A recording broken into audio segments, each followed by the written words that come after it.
우리 주님을 사랑하시는 분만 아멘 하십시다. 아멘, 아멘. 복음 전도자가 돼서 이번에 어떻게 또 주님이 기억하게 하셔서 보니까 부름받은 지 꼭 40년이 됐네요. 이렇게 사역으로 섬기면서.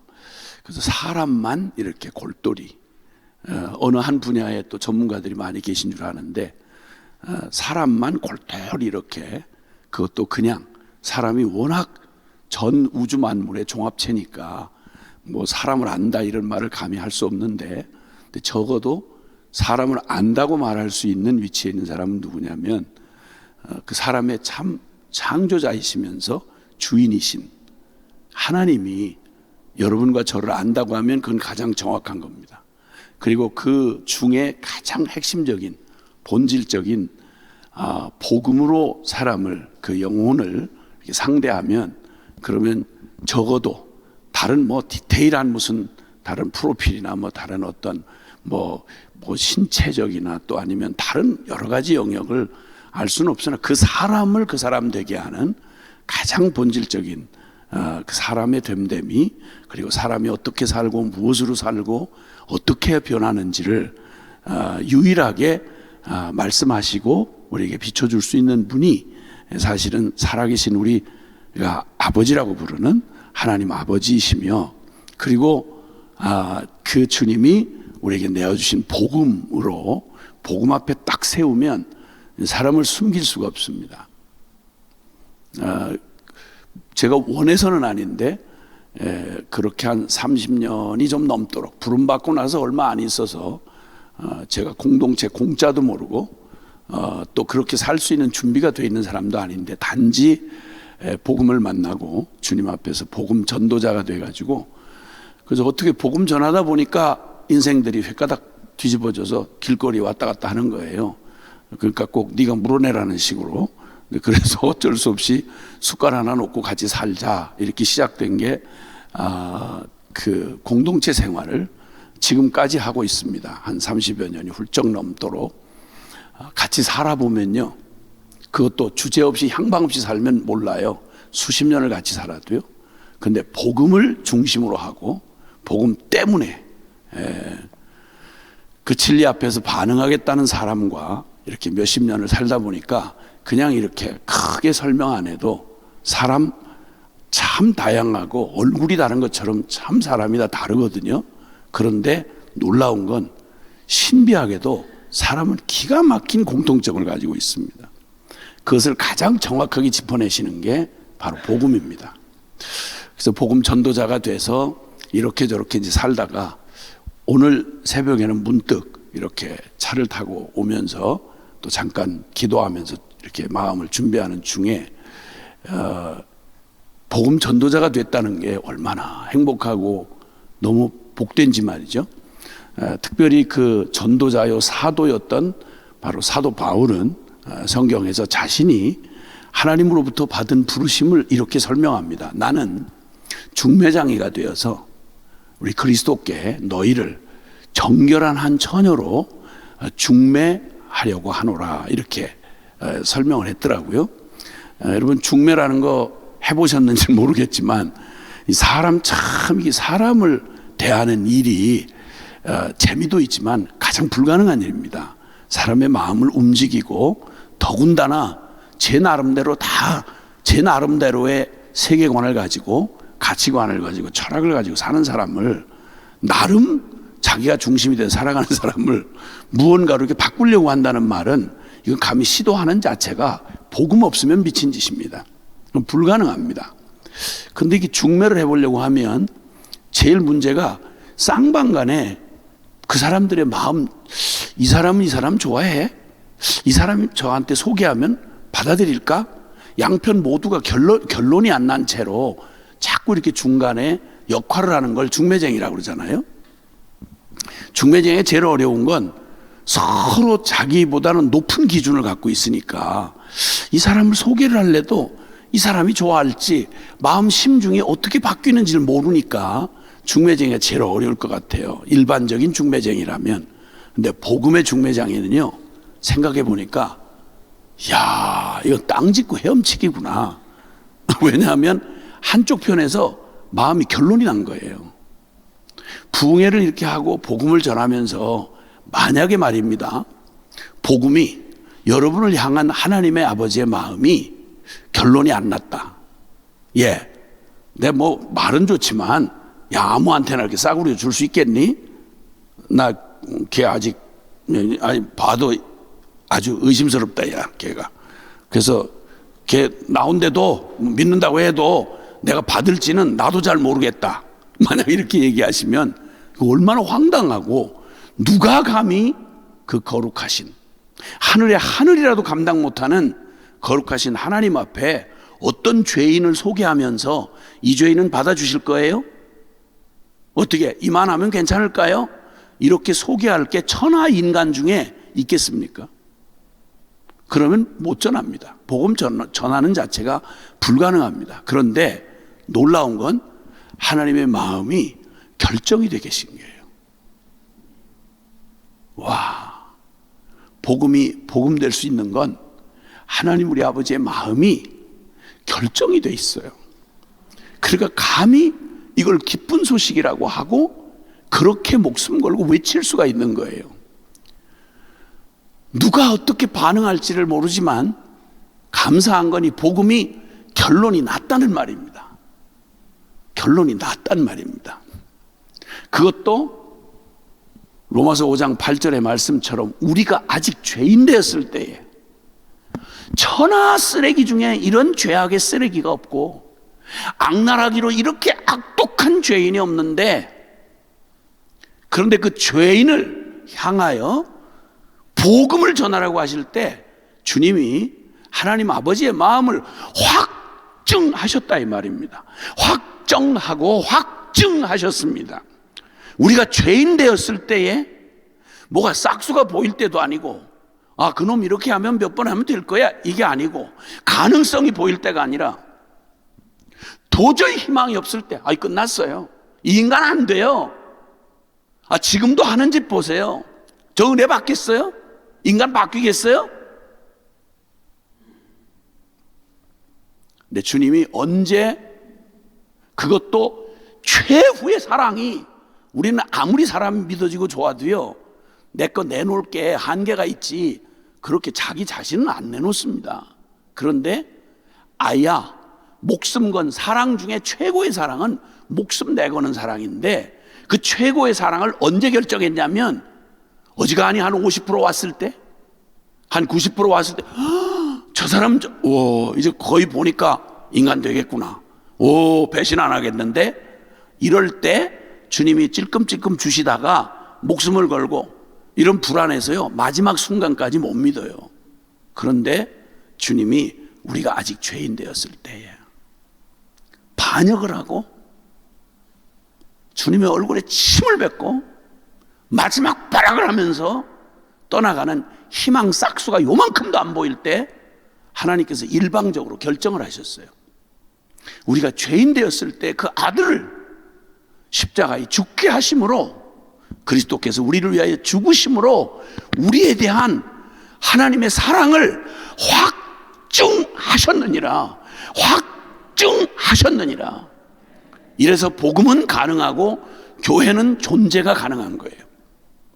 몇십 년을 버티고 그렇게 안이 꼽게 믿음 생활 제대로 들어서지 않는 죄인들을 무슨 순애보가 있기에, 무슨 사랑을 어떻게 하식으로 운명을 결론 내셨기에 포기를 안 하십니까?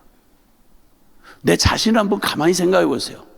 나 이런데도 만약 거꾸로 누가 이렇게 일방적으로 생명을 내주기까지 저 위에서 복음을 내줬는데 이렇게 배짱을 부리고 그냥 거의 모셔와야 되는 수준이고 사정사정하고 빌어야 되는 수준이고, 아니 무슨 대안이 있으면 모르겠는데 다 해봐야 죄인 놈이, 다 해봐야 잠깐 살다가 코에 숨 거두면 그만인 인생이 감히 하나님 앞에서 하나님이 복음을 주신다는데 어떻게 이렇게 배짱을 부리고 어떻게 이렇게 배부른 짓을 하는지, 정말 전 우주가 다 천사들이 기이해서 도대체 하나님 하시는 일 이해할 수가 없는 거예요. 왜 그러세요? 제발 좀 포기하세요. 그 눈물겨운 주님의 짝사랑의 이야기를 저 이 복음을 전하다 보니까요, 구약성경의 호세아 같은 얘기, 호세아서 아시나요? 마지막 반역하고 멸망으로 치닫던 북이스라엘을 향하여 하나님 아버지가 그 애절한 노래를 부르시는데, 제발 좀 그만하세요 주님, 그만 좀 하세요. 그러려니까 그게 내 모습이더라고요. 내 모습. 왜 그러세요? 제발 좀 그만 좀 하세요. 저런 인간 데려다 놔서 뭐 하겠어요? 그만 좀 하세요. 창녀 같은 고멜이 끊임없는 반역을 거듭하면서 끝까지 돌아오지 않는 그 창녀 고멜을 향하여 한 인간 호세아를 그냥 계산도 없고, 어떻게 이러실 수가 있나? 어떻게 이럴 수가 있나? 복음 전도자는 다른 사람들이 뭐 믿고 돌아오고 물론 기쁘겠죠. 근데 그거보다 먼저 복음 전도자는요, 운명이 결론난 사람들이에요. 하나님의 이 순애보 때문에, 하나님의 이 사랑 때문에. 아무 예레미야 회심자 하나도 못 얻고 눈이 눈물에 상에 짓물러 가지고 그러다 돌에 맞아 죽었어요. 선지자들 이사야 톱으로 켜 죽였고요. 12사도 중에 제명해 죽은 사람 거의 없어요. 근데 어떻게 이렇게 행복하게 세월이 이렇게 변해도 우리 안에서 나올 수 있는 사랑이 아니고요, 복음이 만약에 그런 한편에서 결론난 하나님 아버지의 상상도 안 되는 모든 악을 다 쓸어 묻어가지고 그 사랑으로 그냥 녹여낼 만한 하나님 아버지의 사랑이 없는 한 복음은 사기치는 거예요. 희대의 사기극이 되는 거예요. 교회는 바로 이 복음 때문에 존재하고요, 그래서 저와 여러분이 오늘까지 이렇게 그래도 점수가 얼마짜리든 상관없이 주님 앞에 설 수 있는 거예요. 그 생각을 다시 벌컥 일어나게 하시는데, 중매쟁이 중에 이렇게 편한 중매쟁이 어디 있겠어요? 한쪽 마음은, 신랑 마음은 결론이 났어. 야, 난 끝까지 개 포기 못한다. 야, 난 봐. 그리고 목숨 내놔버렸어 그냥. 그리고 그 가슴을 펼쳐 보이시면서 그 복음 가지고 죄인들에게 복음 전하라는 거예요. 역사상 가장 위대한 사랑으로의 초대, 바로 이 십자가 복음으로의 초대입니다. 역사상 가장 완전한 축복으로의 초대, 그게 바로 하나님 아들 내어주신 이 복음의 사랑입니다. 희망 없다고 말할 사람 역사에 숨 끊어지기 전에 아무도 없습니다. 우편 강도가 차마 목구멍에 나오지 않는 말을, 다 끝장난 인생 아니에요? 주님 십자가에 매달릴 때 옆에 지 죄로, 그것도 처형될지도 모른다가 아니고 처형돼가지고, 그때 믿어서 뭐하죠? 아니 그때 혹시 구원해 준다는들 뭐 하겠어요? 그런데 이렇게 얘기를 합니다. 주여, 당신의 나라에 임하실 때 나 같은 놈도 기억해 주실 수 있겠냐고. 조마조마합니다. 온 인류가 숨을 죽이고 지켜봐야 할 순간입니다. 넌 안 돼. 그러면 끝나는 거예요. 근데 주님이 놀라웠게도 인류 역사 중에 제일 늦은 놈, 인류 역사 중에 제일 불가능한 죄인, 그에게 주님이 뭐라고 말씀한지 아세요? 최고의 영성을 가진 어떤 사람에게 하는 약속보다 가장 완벽한 대답을 하세요. 너 오늘 밤 나와 함께, 예수와 함께 낙원에 있으리라고요. 그 사람 무슨 일을 할 수 있죠? 마지막 호흡을 내뱉으면서 신음하다가 죽을 시간밖에 남지 않았어요. 그런데 주님이 예수님과 함께 낙원에, 거기 함께 있게 될 거래요. 세상에. 이게 바로 기독교가 가진 복음입니다, 여러분.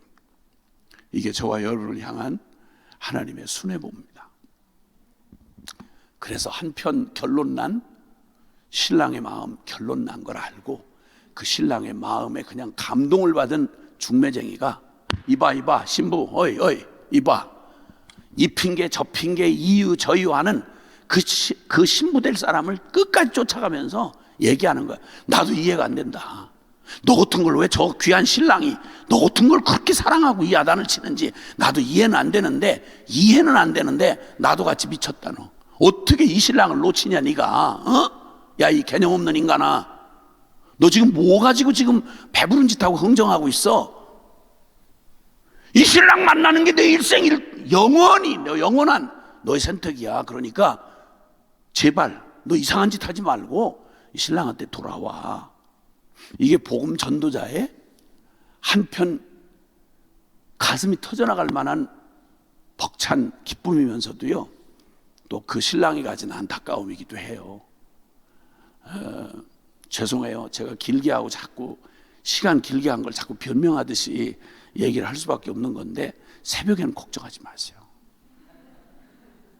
저도 같이 사는데, 이 땅을 사는데, 여러분 또 뭐 출근 안 한다고 하시지만 그래도 새벽까지 붙들고 막 늘어져서 이렇게 하는 건 차마 그럴 만한 용기는 제가 없어요. 그래서 새벽에는 아주 정확하게 1시간 미만에 아주 정확하게 끝내요. 감사해요. 자, 그런데 그런 주님의 복음으로 이 복음을 알기만 했더라면 사람들이 막 앞다투어서 이 문짝을 다 뜯어내면서 막 서로 들어오려고 난리가 났을 텐데, 그러니까 주님이 에베소서 1장 17절에는 이런 기도를 해요.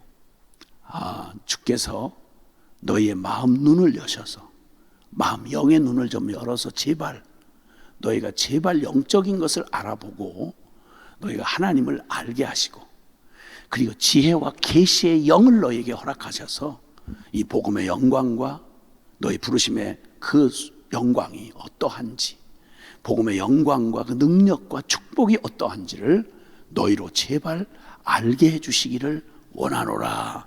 에베소 1장 17절부터 23절까지 있는 말씀이에요. 그 기도가 응답이 되어서 이 주님이 영원한 응답을 계속 주시는 가장 확실한 기도니까, 그 응답에 여러분이 주인공이 되셔서 이번에 또 이렇게 이 시간에 나오신 거예요. 지금 읽어주신 본문을 가지고 복음 안에서 좋은 것으로 주시지 않겠느냐라고 지금 말씀하시는, 너무도 강력한, 같은 언어라지만 이런 강조법을 사용하셔서 우리에게 말씀하신 주제가 다른 게 아니고요, 이거예요. 예수께서 한 곳에서 기도하시고 마치심에 제자 중 하나가 여짜오되, 여러분 성경 사복음서를 보면 예수님이 공생애를 시작하시고 나서 제일 두드러지게 보여주신 예수님의 삶의 패턴이 있습니다. 그게 뭐냐면, 아무리 편견을 가지고 아무리 아니라고 부정할래도요, 예수님께서 가장 중요한 그 예수님의 삶을 지탱해주는 가장 삶의 패턴의 중심이 바로 뭐냐면, 그리고 또 보이지 아니하시지만 하나님 아버지와 맺는 관계를 나타내주는 예수님의 삶의 그 특징이 뭐냐면 기도에 올인이 되어 있으시다는 거예요. 예수님 공생애 처음 시작하실 때 세례를 받으시고 공생애를 처음 시작하자마자 뭐 한지는 아시죠? 금식기도 하셨어요. 40일 금식기도. 매일 제자들이 같이 공동체로 이렇게 주님 따라다니면서 주님의 하시는 일을 아무리 안 보려고 정신 개념 없이 이렇게 해도요, 예수님에게 나타난 특징은 중요한 사건마다 두드러지게 그분은 기도하셨어요. 오병이어의 기적을 베푸실 때도요, 하나님 아버지 항상 내 기도를 들어주심을 감사합니다. 그러면 항상 기도했다는 얘기예요. 갑자기 그때만 기도했다는 게 아니고, 습관을 찾아 그 가장 바쁜 그 마가복음의 첫 시작하자마자 예수님의 공생의 일정을 얘기하는데요, 밤늦게까지 사역을 하시고요. 우리 어제 밤 11시 넘게 끝났잖아요. 주여, 밤늦게까지 사역을 하시고, 그리고 그 다음 하루 종일 사역을 하세요. 근데 그 사이에 새벽 오히려 미명에 주님께서 기도를 하시는데, 야, 주님 늘 아침에 이렇게 보면 제자들이 눈을 뜨고 이렇게 보면 예수님 머리에 이슬이 젖어 있는 거예요. 또 기도하고 오셨구나, 다 알았어요. 근데 어느 순간 갑자기 그냥 늘 그러려니, 예수님 원래 그러니까 그러려니 했는데 갑자기 제자 중 하나가 뜬금없이 기도하시고 마치시는 주님을 기다렸다가 하는 말이 뭐라고 그런 거 아님? 요한이 주여, 요한이 자기 제자들에게 기도를 가르친 것 같이 우리에게 기도를 좀 가르쳐 주세요. 왜 이런 깨달음이 왔을까요? 왜 멀쩡히 늘상 그렇게 기도하시는 주님을 늘 옆에 보면서도 그냥 별로 연관을 지었지를 못했어요. 감탄하기에 바빠요. 주님이 정말 역사상 전무후무하게 감탄할 수밖에 없는 주님이시잖아요. 그분의 그 탁월한 말씀의 권위, 주님의 입에서 떨어지는 그 말씀들, 이 주옥 같은 말씀들, 이 한 절로요 인생이 뒤집어지고 나라가 바뀌어요. 근데 그 주옥 같은 말씀을 옆에서 늘 제자들은 상황 따라 관객들이 다 달라지지만 제자들은 늘 듣잖아요. 이걸 듣는데 막 들을 때마다 막 깜짝깜짝 놀라는 거예요. 산상수훈만 해도 역사상 누가 그런 가르침을 가르쳤겠어요? 예수께서 산에 올라가 앉으시니 무리들이 나온지라 입을 열어 가르쳐 가라사대 심령이 가난한 자는 복이 있나니. 세상에 복이라는 개념을 어떻게 이렇게 놀랍도록, 심령이 가난한 자 복이 있나니, 저희가 천국이 저희 것이며 팔복장이라고 알려져 있는 그 말씀 같은, 그 주옥 같은 말씀들, 영적인 그 진리의 핵심을 그냥 그대로 막 꿰뚫어내는 통찰력. 오죽하면 성경에 기록을 하기를요, 그때도 말씀 가르치고 사는 사람들이 어마어마하게 많았어요. 바리새인들, 또 서기관들, 제사장들, 선지자들, 너무 쇠고 아주 삐까리예요. 그냥 거기 유대인들은 더군다나 그랬어요. 그런데 예수님의 가르침을 어떻게 비교해서 말씀하는 거 아니? 예수께서 가르치심은 서기관과 바리새인들 같지 아니하고 권세 있는 자와 같음이로라. 아멘. 그냥 파워풀한 거예요. 그 단순한 어휘로 아이들이 꼴딱 그 말을 들을 정도로 너무너무 쉽고 단순한데 그냥 누구도 악소리를 못하도록 그냥 그 진리의 본질을 꿰뚫는 그 통찰력. 와, 그 기가 막힌 단순한 어휘로 담아내는 적확한 주님의 그 표현들, 수많은 말을 많이 하고 어마어마하게 깊은 지식을 막 갖다가 쏟아놓는 서기관 바리새인들과 같지 아니하고 누구도 피해갈 수 없는 강력한 말씀의 권세를 가지시고 권세 있는 자와 같음이로라 이랬어요. 그 탁월한 말씀, 거기다가 주님 그냥 말씀을 하신 분이 아니잖아요. 주님께서 다 성경에 기록할 수가 없을 만큼 주님이 가신 곳곳마다 기적이 일어나는데 그냥 매직 쇼가 아니에요. 주님 그냥 나타났다면 누구도, 원수들도 입을 딱 틀어막고 할 말이 없을 정도로 강력한 하늘의 표적과 권세가 그대로 나타나는 거예요. 그냥 앉은 맹이가 일어서고 소경이 눈을 뜨고 벙어리의 혀가 노래를 하고, 야, 구약 성경에 꿈같이 예언됐던 메시아가 오신다던 표적, 사인, 이게 예수님에게서 끊임없이 쏟아지니, 자, 말씀의 권세, 그리고 그 하늘 권능이 나타나는 그 기적, 거기에다가 여러분 공동생활하면 숨길 수가 없다니까요. 말씀드린 대로 천하 없는 영성, 굉장한 신학 지식 같이 살아보세요. 한번 같이 살아보면요, 그 영성 곧바로 드러나요. 대단한 뭐 귀신 쫓아내고 뭐 별짓 다 해도요, 같이 살아보면 그 사람 영성이 그대로 드러나요. 설명이 필요 없어요. 분석도 필요 없고요. 그래서 공동체, 가장 기본적인 공동체가 부부잖아요. 그렇죠? 그러니까 신랑들을 따로 만나면 신랑들 속을 알 수가 없어요. 남자는 절대 자기 속을 안 드러내요.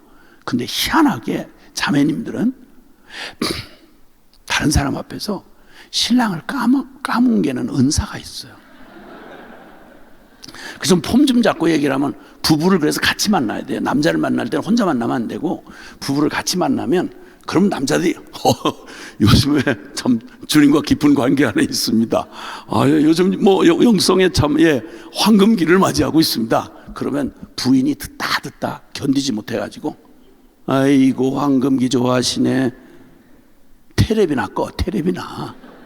뭔 영성이야. 금방 이렇게 나오기 때문에 그거 어떻게 감당이 안 돼요. 예수님이야말로 제자들과 함께 공동생활을 했으니까.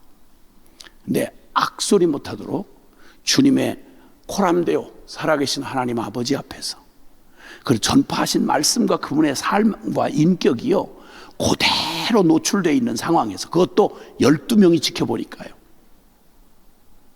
누구도 제자들뿐 아니라 누구도 예수님의 인격이나 삶에 뭐 모순이 있다, 외식한다, 뭐 에이 말만 저런다 이런 걸 사복음서에 혹시 찾아보셨어요? 원수들도 입을 딱 막았어요. 자, 말씀의 권세, 기적의 그 능력, 그리고 그 거룩한 영성과 인격, 여러분 완벽하신 주님이었습니다. 근데 그걸 다 부러워하면서 어떻게 저럴 수 있어? 어떻게 저럴 수 있어? 놀라면서도 제자들이 이걸 연결시켜 보질 못했어요. 대입하지 못했어요. 도대체 저 삶의 비결이, 그 능력이 어디에 근거하고 있을까? 비결이죠, 비결. 어떤 저런 영성이 어떻게 가능할까? 어떻게 저런 말씀의 그 통찰력이 가능했을까? 어떻게 저런 기적과 능력이 나타날까?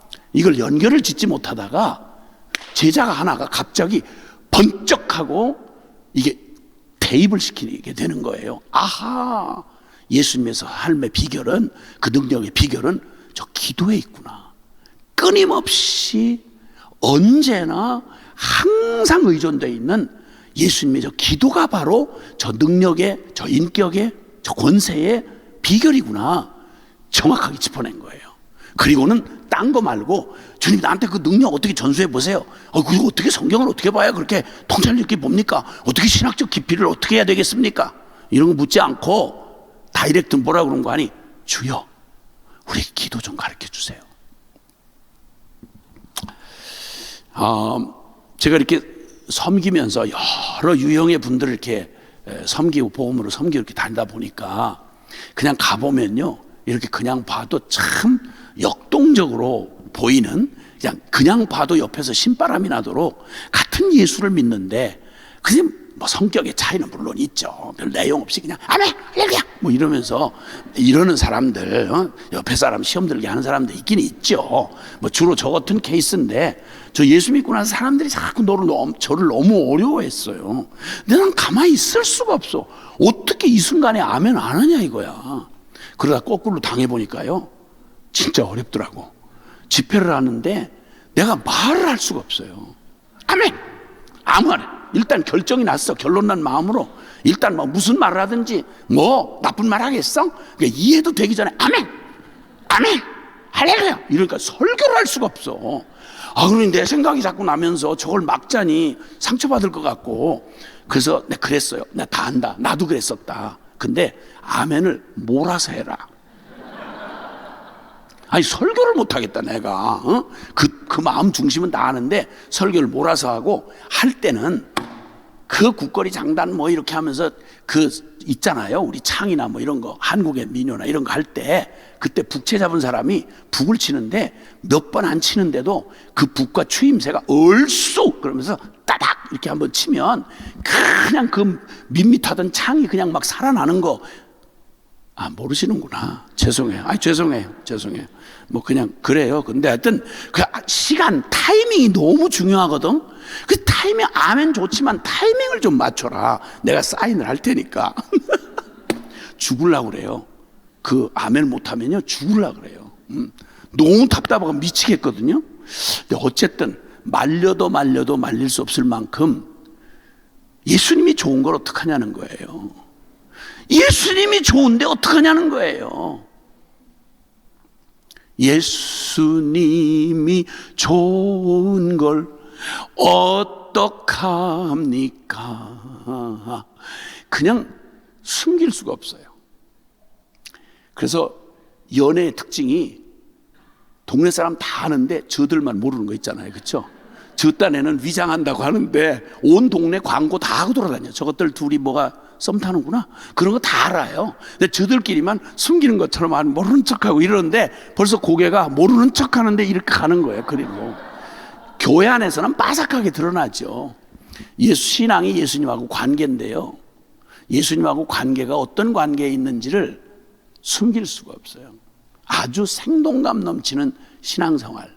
늘 주님하고 적당한 거리를 두고 세련되게 자기 관리에 충실한 분들은 신앙생활도 꼭 그렇게 해요. 그래서 너무 세련되게. 뜨거워도 안 뜨거운 척, 식었어도 안 식은 척. 그래서 주님하고 거리를 항상 그 아주 텐션을 유지하면서 주님이 한 발 가시면 나도 한 발 가고 적당한 거리를 이렇게 띄워요. 왜냐하면 너무 가까이 가면 뒤어 죽어요. 그러다 주님이 내가 너를 쓰고 싶다 하고 붙드는 순간 여러분은 선교지로 끌려가는 거예요. 그러니까 그걸 너무 경험이 오래된 모태신앙들은 너무 잘 알아. 그래서 적당하게 주님이 돌아보면 언제나 보이는 자리. 왜? 안 보이면 주님이 부인하실 수가 있으니까 큰일 난단 말이에요. 언제든지 보면 항상 보이는 자리에 앉아. 그런데 잡으려면 결코 잡히지 않는 거리. 이거. 그래서 주님이 한 발 다가오면 나도 한 발 물러서고, 주님이 한 발 가시면 나도 한 발 가고, 이렇게 아주 적당한 텐션을 딱 유지하면서 신앙생활하는 사람들이 모태장아찌들한테 너무 많더라고. 네, 이런저런 모태든 안 모태든 그 신앙생활 하는 사람 중에 이 뜨거운 역동적인 사람들의 특징을 제가 이렇게 어느 날 생각해 봤어요. 성격 탓일까?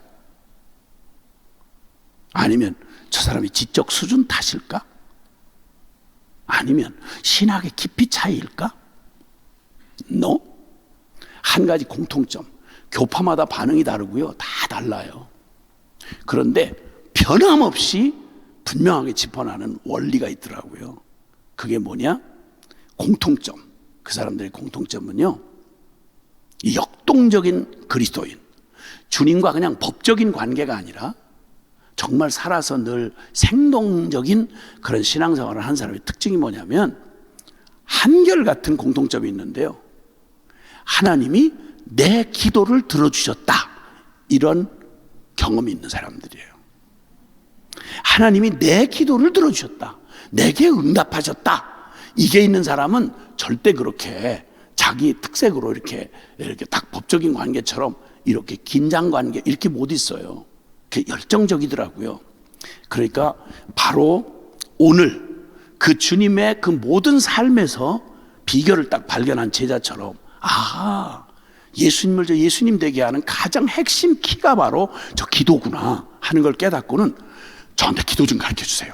뭐 능력 주세요. 딴 거 뭘 구한 게 아니라 기도 좀 가르쳐 주세요. 이렇게 부탁한 것처럼 혹시 여러분의 삶에는 어느 날, 아하, 신앙생활에, 야, 이게 완전히 신앙생활의 영적인 삶의 호흡과 같은, 너무 당연해서 평소에 잘 느끼지 못하지만 너무너무 중요한 게, 핵심이 바로 우리 심장하고 폐부가 이게 정상작용을 일단 해줘야 되는, 아무리 급한 위급 환자라도 일단은 숨을 쉬게 하고 심장을 뛰게 해야 되잖아요. 일단 살려놓고 봐야 그 다음에 뭐 성형을 잘 할 건지 뭐 수술을 뭐 할 건지 얘기가 그 다음 얘기지, 살려놓고 얘기해요. 그만큼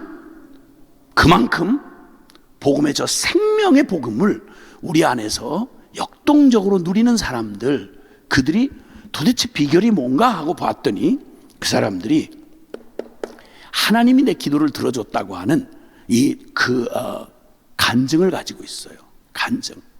근데 놀라운 건 참 세련되고 너무 교양 있고 너무 이런 분들인데, 교회에 가서 그런 교회, 오래된 교회 이렇게 가서 이렇게 보면 꼭 교회 지금은 좀 달라졌는데 제일 앞자리 금자리라고 그러죠. 이걸 금자리라고 그러는데 거기엔 늘 앉는 주인의식을 가진 기도하는 권사님들이 늘 있어요. 이 권사님들은 뭐 자랑할 게 너무 많아. 우리 자식이 다 아이비리를 나오고 뭐 어디를 무슨 장관을 했고 뭐 했고, 그냥 진짜 30년 나는 그냥 기도 생활한 거밖에, 새벽기도 나온 거밖에 없는데 주님이 여종을 이렇게 사랑하셔서 이렇게 축복을 해주셨다, 이런 간증을 다 그냥 뭐 그렇게 간증이 있어요. 근데 그런 분들한테 이렇게 집회를 가면 일단 먼저 얘기를 하는 거죠. 이거 많은 말 이거 해봐야 이런 평생 들은 얘기인데 뭐 이 얘기보다는, 내가 가만히 보니까 여기 고사님, 박 고사님 그 새벽기도 계속 나오셨어요? 그렇다는 거예요. 얼마나 되셨어요? 아유, 얼마 안 됐어요. 30년째예요. 이래. 누구 명함을 내밀 수가 없어요. 주로 그런 분들이 앉아 있어. 그러니까 제가, 와, 그 김 권사님 얼마라고요? 35년째? 세상에. 그러니 세상에 얼마나 많은 살아계신 하나님을 경험하고 응답을 받았겠냐고. 그러니까 강사가 뭐 이런저런 얘기 뭐 하는 것보다 당신이 간증 하나만, 그 많은 35년 동안 받은 응답이 다 35년치인데 그 중에 한 가지만 아무거나 생각나는 대로 괜찮다고 아무거나 좀 얘기 좀 해보라, 이리 오라고 내가 마이크 준다고 이러면, 제가 다녀본 교파를 초월해서 오래된 교회에 가서 제가 본 반응 중에 거의 공통점 뭐냐면요, 30년 이상 기도를 했다는 분들이 제가 그렇게 얘기하는 순간 손사래를 치면서 없어요, 없다니까, 아니 그렇게 겸손하게 하지 말고 일단 들은 거 그 중에 하나만 골라서 얘기를 해보라고, 없다니까 막 성질내고 막 그래요. 30년 새벽 기도를 했는데 응답받은 게 하나도 없다. 그 역증인이에요, 역증인. 기도해봤자 그냥 정신통일하는 거예요. 마음이 어렵고 그냥 그런 거죠. 뭘 기대를 해요. 어떻게 응답을 받아요, 우리 같은 게. 이건 기도를 역증인 짓을 하는 거예요. 이걸 모순이라고 생각을 안 하고 살아요. 이상한 건, 더 웃기는 건 이 사람들을 보고도 전혀 자극을 받지 않는 기도 안 하는 성도들이 아마 절반이라고 하는 게 너무 고급스러운 얘기고요. 성도 10,000명이면 그냥 은혜 받고, 쉽게 말하면 부흥의 끝자락에서 확인할 수 있는 사람이 누구냐면, 은혜를 받되 하나님을 만난 사람 같으면 최후의 기도로 결론이 나기까지 그냥 제자 훈련하고 그냥 뭐 신학 훈련하고 뭘 하고 이거로는 아직은 몰라요. 그 사람이 꼭 호흡 없이 살 수 없는 것처럼 기도 없이는 난 살 수가 없다는 결론을 가지고 기도의 자리까지 나오는 사람을 만들지 않는 한 미안하고 죄송한데 아직은 아닌 거예요. 주님께서 그 기도 요청을 들으시고요, 너무 기쁘셔서 오늘 여기 본문은 굳이 강해를 다 따로 할 필요가 없어요. 왜냐하면 어떻게 기도를 가르쳐달라고 그랬더니 기도 내용에 가장 완벽한, 역사가 아무리 바뀌어도 최고의 기도의 영성을 가진 사람들의 기도의 내용이 어떠해야 하는지를 정확히 가르친 게 주기도문입니다. 너희는 이렇게 기도하라. 가장 완전한 기도의 모범을 보여주신 게 주님 가르쳐 주신 기도입니다. 그런데 제가 아는 한 주기도문은 주로 어떤 용도로 쓰이냐면, 우리 빨리 주기도문하고 끝내요 주기도문하고. 그래서 모임을 폐하는 피날레 사인이에요.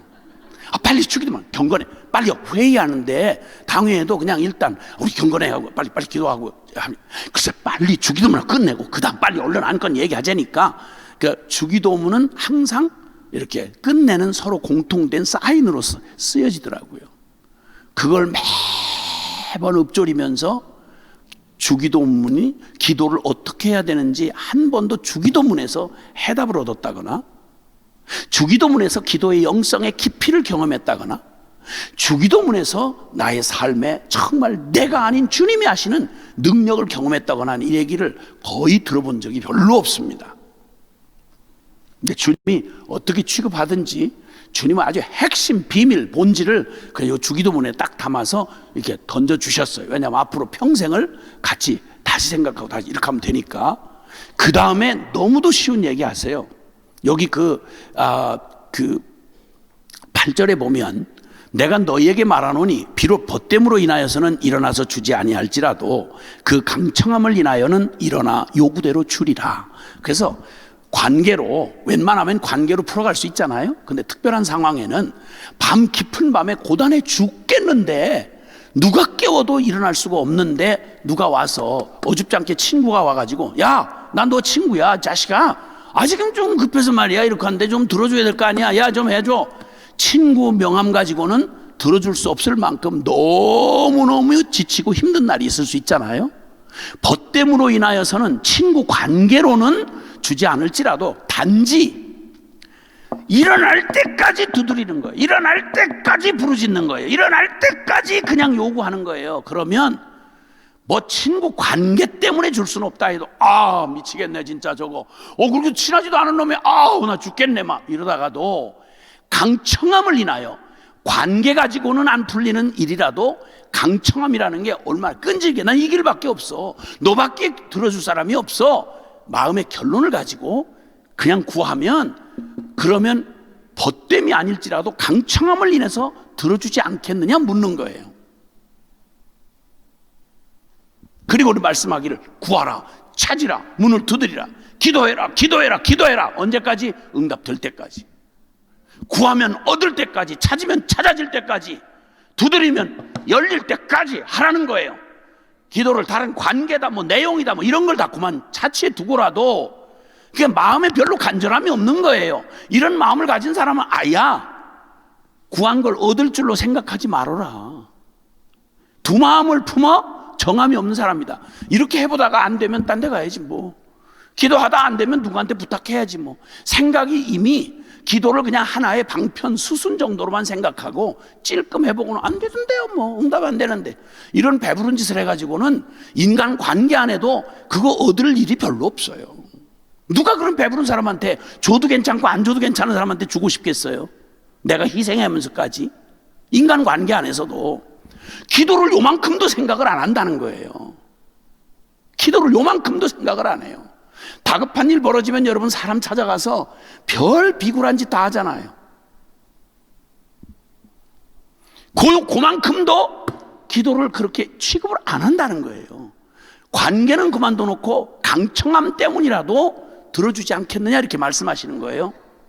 그리고 얘기가 더 점진법을 사용하셔서 하물며 아무 관계가 없어도 귀찮아서라도 들어줄 수밖에 없는 게, 한 사람이 이 길밖에 없어요 하고 마음의 결론을 내고 강청을 하고 매달리면, 들어질 때까지 매달리면 그러면 응답을 받겠거든.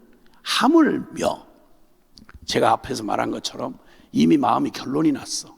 못 줘서 안달이야. 짝사랑아가지고 미쳐 상사병에 걸리셨어. 그런데 너희가, 그런 사랑하는 너희가 하물며 하늘 아버지께 그냥 말을 해도, 강청함만 해도 응답될 수밖에 없는 게 원리라면, 더군다나 사랑하여 아들까지 내주신 이가, 오죽하면 성경에 그런 표현이 많아요. 하물며, 하물며, 하물며. 얼마나 마음을 딴 데 팔고 있으면, 얼마나 주여 주여 하면서 비중을 두지 않으면 그게 뭘로 나타난지 아세요? 기도 안 하고도 살 수 있다는 삶으로 드러나는 거예요. 기도 안 하고도 여러분 사실 수 있다고 생각하는 그 기가 막힌 확신은 어디서 온 거죠? 그 확신, 그냥 육신으로 사는 거 외에는 개념이 없으니까 그 말이 가능한 거예요.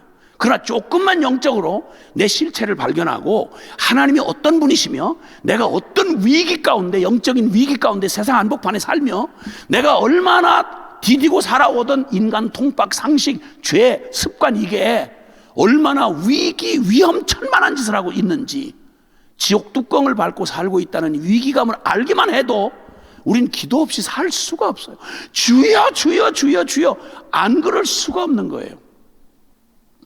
근데 어떻게 이렇게 오랫동안 신앙생활을 하면서 한 번도 내 삶에 다른 건 본능적으로 반응하는 건요, 여러분 병만 한번 조금 심각하게 진단을 받아도요, 태도를 뭐 전심으로 구해라, 뭐 간절해져라, 뭐 이런 얘기를 읊을 이유가 없습니다. 살려주세요, 살려주세요. 어려우냐 안 어려우냐 이런 것, 그건 배불러 사는 말이고요. 살려만 주세요. 어디 살 수만 있다면 무슨 짓은 못 하겠어요? 무슨 대가는 지불 안 하겠냐고. 그 심정을 제가 2000년도에 제가 함께하는 아내가 암을 선고받았거든요. 꿈에도 생각 안 해봤어요. 암 걸린 수많은 사람들을 제가 가서도 늘 뭐 남의 얘기처럼 했죠. 뭘 암 걸린 거 가지고 이렇게 뭐 쓸데없이 이렇게 분위기 잡고 이러냐고. 아니 하나님 돌아가셨냐? 기도하면 될 일이지 무슨 뭐, 어이구야, 그거 다 죽을 거 아니야. 뭐 이래? 이렇게 남의 이야기할 때는 제가 믿음 좋은 척하고 얘기할 수 있었어요. 갑자기 꿈에도 생각 안 해본 암 선고를 받았는데 그것도 너무 늦게 발견했대. 그러면 그 다음에 주님 앞에 기도하는 게 길고 자시고 할 게 없어요. 하나님 살려주세요. 하나님 살려주세요. 하여튼 다른 말 말고요, 그냥 다른 거 다 필요 없어요. 살려주세요. 저 생각도 못했어요. 저 이런 일이 있을 거라고는 상상도 못했어요. 살려만 주세요. 간절히 해라, 뭐 간절히 기도해라, 뭐라 이런 말 복잡하게 할 필요가 없어요.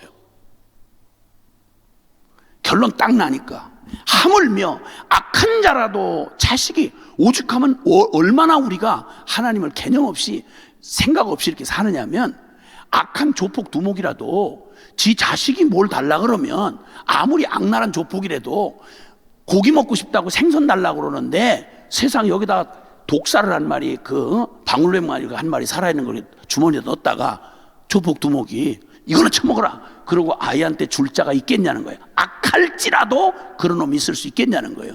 하물며 당신을 누구하고 대비시키냐면 악한 조폭 두목하고 악인하고 비교를 시켜요.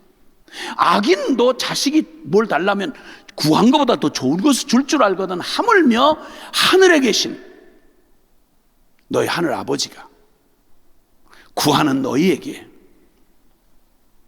하늘 아버지께 구하는 자에게 똑같은 본문을 마태복음에는 더 좋은 것으로 주시지 않겠느냐 이렇게 말을 했는데, 여기는 성령을 주시지 않겠느냐 그랬어요. 이건 극상의 표현이에요. 극상의 표현. 더 이상 어떻게 말할 수 없는 최극상의 표현. 성령을 주시겠다는 말은 응답만 덜렁 이거 준다 이게 아니고요.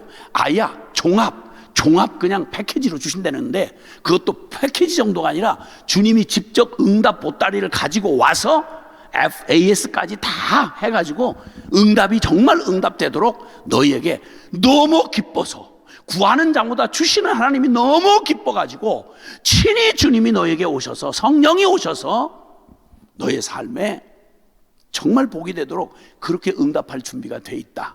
이걸 역설적이지만 어쨌든 그 로마서 8장 32절에는요 그 아들도 아끼지 않으신, 우리 복음 내용이 그거잖아요.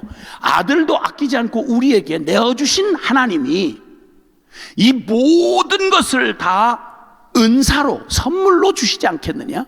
아니, 아들을 주신 하나님이 달 달라 그러면 우리에게 유익될 거라면 달은 안 주시겠냐는 거예요. 이 상상이 안 되는 얘기잖아요. 근데 우리가 상상은 안 돼도 믿을 수 있는 건 아들을 주셨잖아요. 달을 따다 준들, 태양을 따다 준들, 여러분 아들 준다는 거하고 비교가 되겠어요? 근데 아들까지 내어주신 아버지가, 하늘 아버지가 어찌 밤낮 구하는 너희에게 더 좋은 것으로 주시지 않겠느냐? 이걸 그럴 수 없다, 이걸 못 믿는다, 이게 말이 되느냐 이 말이에요. 이렇게 주님께서, 그러니까 이 말씀의 결론은 다른 거 없어요. 기도는 이거야. 애매모호하게 깊은 영적인 비밀로 이렇게 끌고 가는 이런 이유는 얘기 안 하세요. 주님이 그런 태도를 안 보이세요. 이상하게 신령하다 혹은 깊은 영적인 세계를 경험한다 이런 사람들이 못 알아들어요.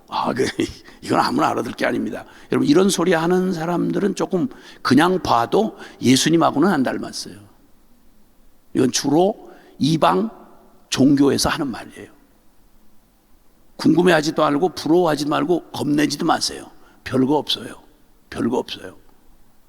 주님은 핵심 비밀을 대낮같이 밝은 태양 아래에서 주님을 사랑하니까 당신 생명까지 주셨는데 그걸 아리까리하게 무슨 밀교처럼 비밀한 무슨 뭘 있는 특별한 사람들에게 뭐 하듯이 이렇게 안 하셨어요.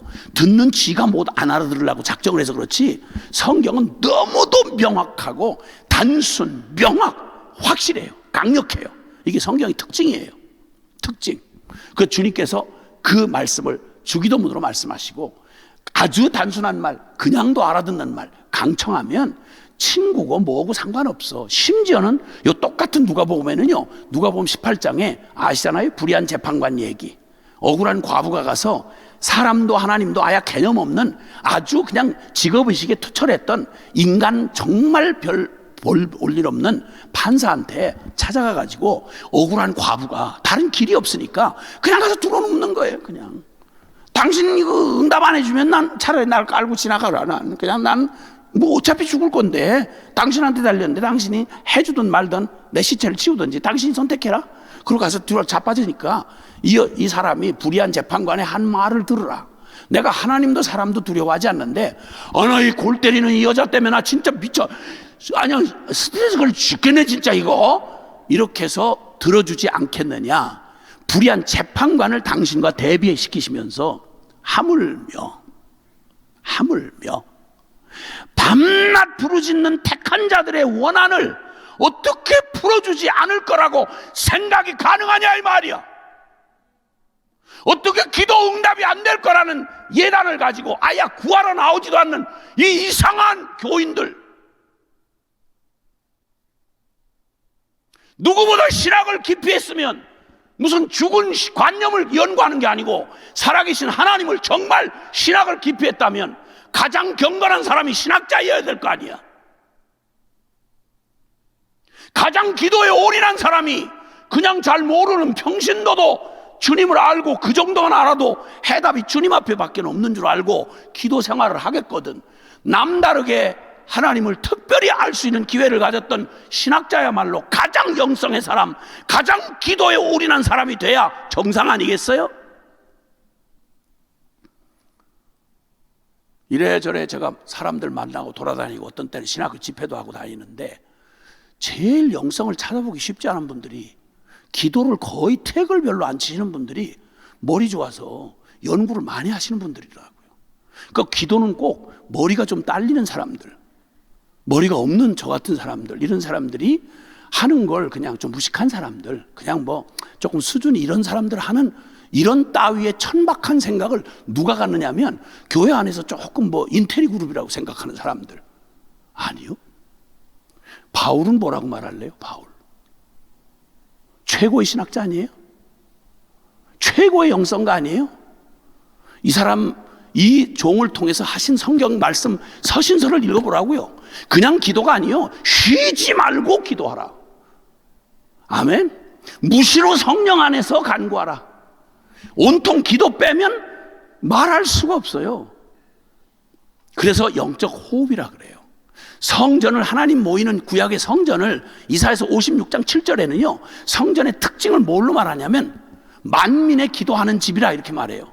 기도가 뭐예요? 일방적인 주문 외우는 게 아니고 살아계신 하나님과 교제하는 거잖아요.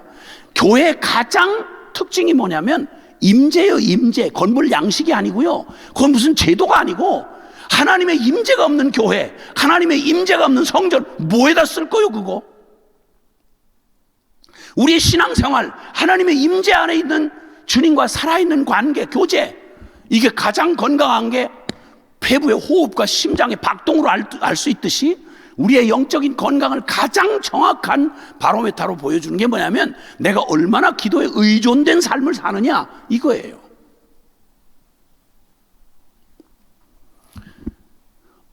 분명히 말씀하기를 응답 안 되는 기도 없다, 있을 수가 없다 얘기하시는 거예요.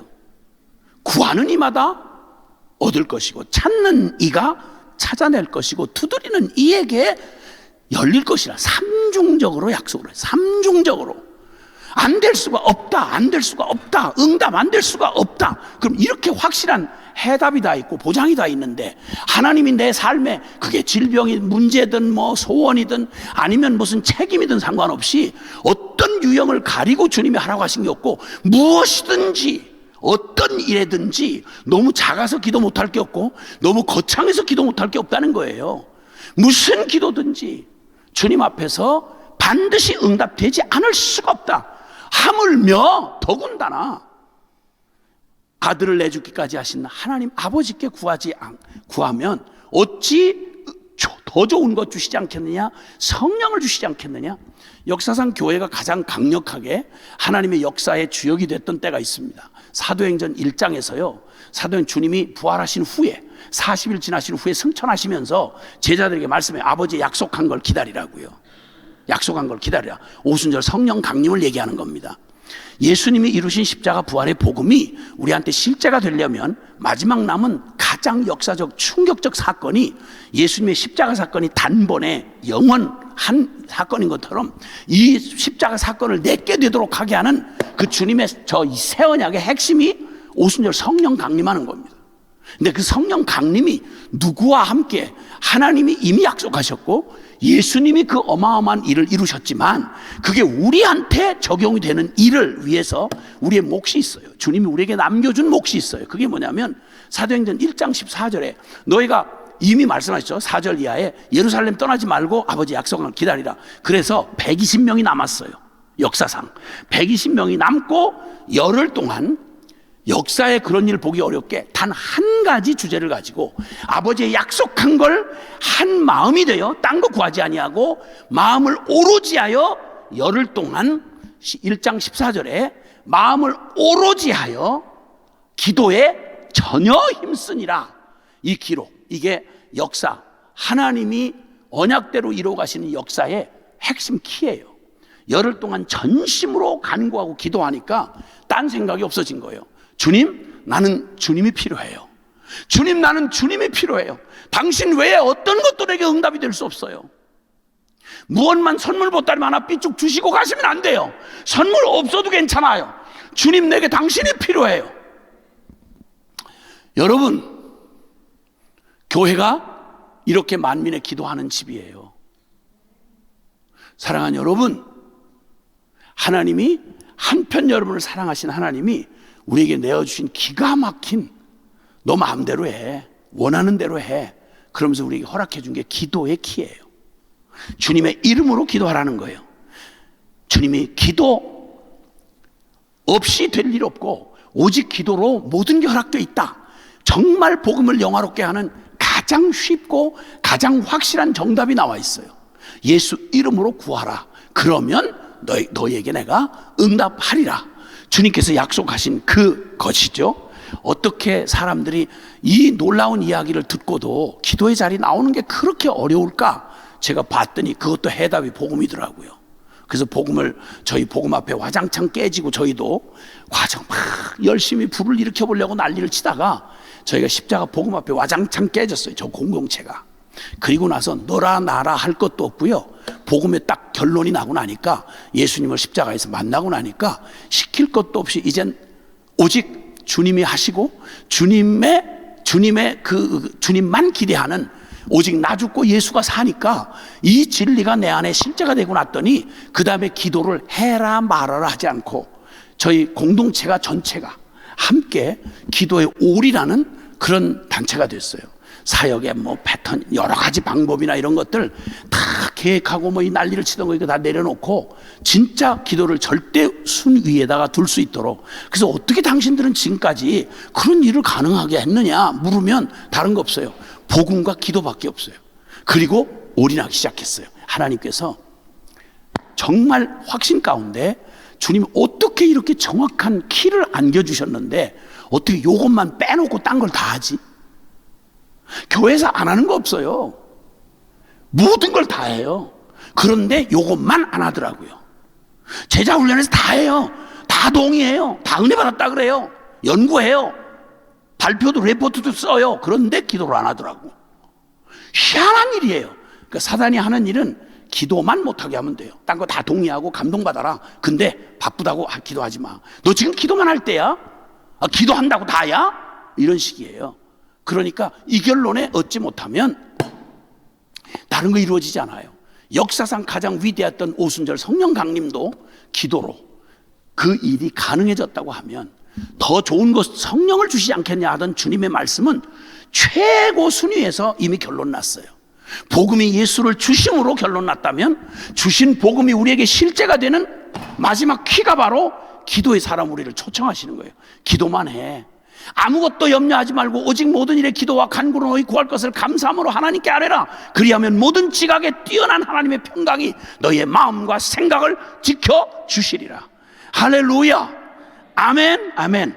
주님께서 우리에게 이 놀라운 초청, 이미 정해진 마음으로 우리에게 요청하시는 주님의 이 놀라운 요청, 초청 앞에 주님께서 우리를 복 주고 싶어 견딜 수가 없어 하시며 당신이 다 준비해놓은 복을, 다 차려놓은 복을 저와 여러분에게 복이 되게 하시는 유일한 길은 원하지 않을 때 주면요, 그건 저주예요. 싫은데 주면 아무리 좋아도. 기도는 다른 게 아니고요, 하나님의 그 마음을 부으셔서 하나님이 그렇게 주고 싶어하는 걸 받는 우리도 원해야 돼요. 간절한 소원을 주시고 그 소원을 믿음의 기도로 나아갈 때 하나님이 응답해 주시는 그러니까 결론은 주님 교제하고 싶으신 거예요. 난 네 얼굴 보고 싶다. 네가 나의 사랑으로 행복하여 견딜 수 없어 하는 걸, 그 기뻐하는 네 얼굴을 보고 싶다. 배가 고파 죽을 것 같아서 아버지 집을 기억하고 돌아온 탕자가 배부르게 먹을 밥 이것만 얻었겠어요? 아니죠. 그가 누리면서도 몰랐던 아버지를, 배신하고 떠나간 자식을 기다리는 아버지의 그 절절한 아버지를 잃었다가 다시 찾은 것처럼 아버지를 만난 거지, 한 끼 밥을 해결한 게 탕자의 결론이 아니잖아요.